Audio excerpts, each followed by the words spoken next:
இயற்பகையார். சோழ நாட்டிலே காவிரி பூம்பட்டினத்திலே ஒரு வணிகர் குலத்திலே நல்ல செல்வ குடியிலே பிறந்தவர்தான் இயற்பகை நாயனார். தன் மனைவியுடன் இனிய இல்லறத்தை நடத்தி கொண்டு வந்தார்.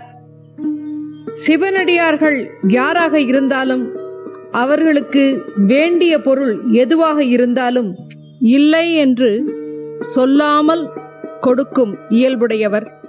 இயற்பகையார் என்ற பெயர் பெற்றார். ஆக உலக இயல்புக்கு பகையார் என்றதால் அந்த பெயரையும் பெற்றார். இனிமையான இல்லறத்தை நடத்தி கொண்டிருக்கும் பொழுது தம் தொண்டர் யார் எதை கேட்டாலும் மறுக்காத இயல்பை இந்த உலகிற்கு காட்ட இறைவன் திருவுளம் கொண்டான். ஒரு திருநீறு அணிந்த வேதியராக, ஆனால் ஒரு காமுகனாக வேடம் கொண்டு இயற்பகை நாயனாரின் இல்லத்திற்கு வந்தார். இயற்பகையாரோ அவரை வணங்கி வரவேற்று திருவடியை வழிபட்டார். வந்தவரிடம், நீங்கள் எது வேண்டுமானாலும் கேளுங்கள் என்று சொல்கிறார். ஆம், எது வேண்டினும் மறுக்காமல் நீர் உகந்தளிக்கும் செய்தியை கேட்டு உன்னிடம் ஒரு பொருளை விரும்பி வந்தேன். நீ கொடுக்க சம்மதம் என்றால் நான் சொல்வேன் என்று கூறுகிறார். வந்தவர் இவ்வளவு பீடிகை போட்ட பின்பும் இயற்பகையார், நீங்கள் கேட்க போகும் பொருள் என்னிடம் இருக்க வேண்டியது ஒன்றுதான். ஆக அப்படி அது இருந்துவிட்டால் நான் அடியவருக்கு கொடுத்துதான் பெற்றுக்கொள்ள வேண்டும் என்பது இல்லை. என்னிடம் உள்ள எல்லா பொருள்களுமே அடியவர்களுக்கு சொந்தமானதே. இதில் எந்தவிதமான ஐயமும் இல்லை. ஆக உங்களுக்கு வேண்டியதை மட்டும் நீங்கள் கேளுங்கள். இறைவன் அருளால் அது என்னிடம் இருக்க வேண்டும் என்று கூறுகிறார். உடனே வந்தவர், மண்ணு காதல் உன் மனைவியை வேண்டி வந்தது இங்கு என்று கூறுகிறார். எந்தவித உணர்ச்சியையுமே காட்டாமல் என்ன கேட்டார்? உன் மனைவியை, காதல் மனைவியை, அன்பு அகலாத மனைவியை எனக்கு கொடு என்று கேட்கிறார். ஆக அப்படி அவர் நேருக்கு நேர் நின்று சொன்ன போதிலும் முன்னை விட மகிழ்ந்தாராம். என்னிடம் உள்ள பொருளை கேட்டது நான் செய்த புண்ணியம் என்று கூறுகிறார். கற்பின் மேம்படு காதலியாரை, விதி மணக்குல மடந்தை, இன்று உனை இம்மெய்த்தவருக்கு நான் கொடுத்தனன் என்று கூறுகிறார். அம்மையாரோ கற்பின் மேம்பட்டவர், முறையாக விதிப்படி மணம் செய்து கொண்டு அந்த இல்லத்திற்கு வந்தவர்.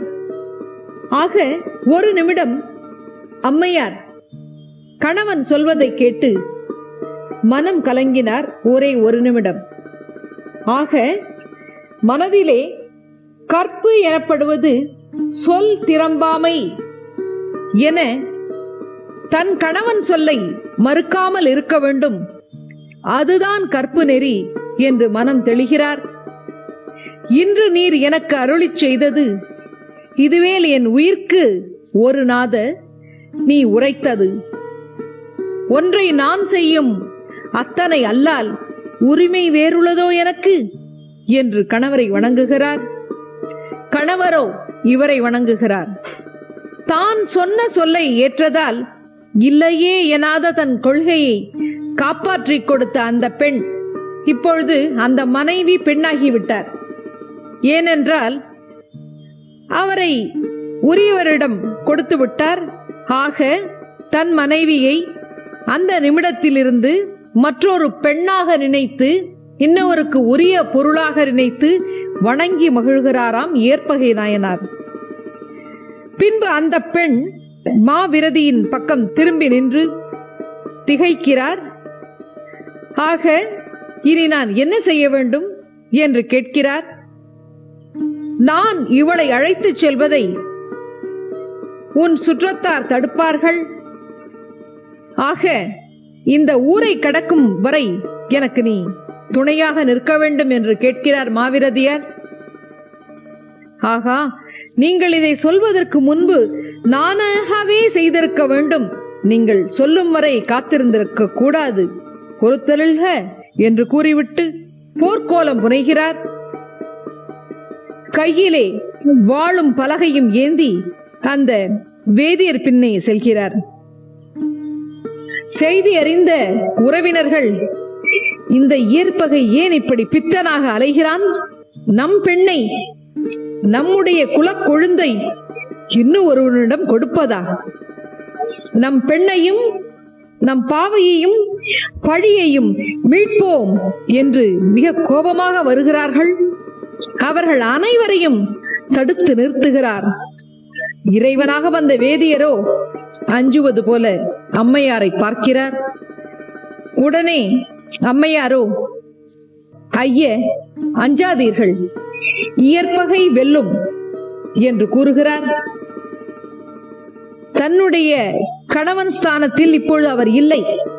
ஆதலால் அம்மையார் தன் கணவன் பெயரை இயற்பகை வெல்லும் என்று தைரியம் கொடுக்கிறார். இயற்பகை நாயனார் அவர்களுடன் கடும் போர் செய்கிறார். எல்லோரையும் வென்று விடுகிறார். அடியவரிடம் சென்று, இனி நீங்கள் அஞ்சாமல் செல்லலாம், இந்த காடு கடக்கும் வரை உங்கள் உடன் வருவேன் என்று கூறுகிறார்.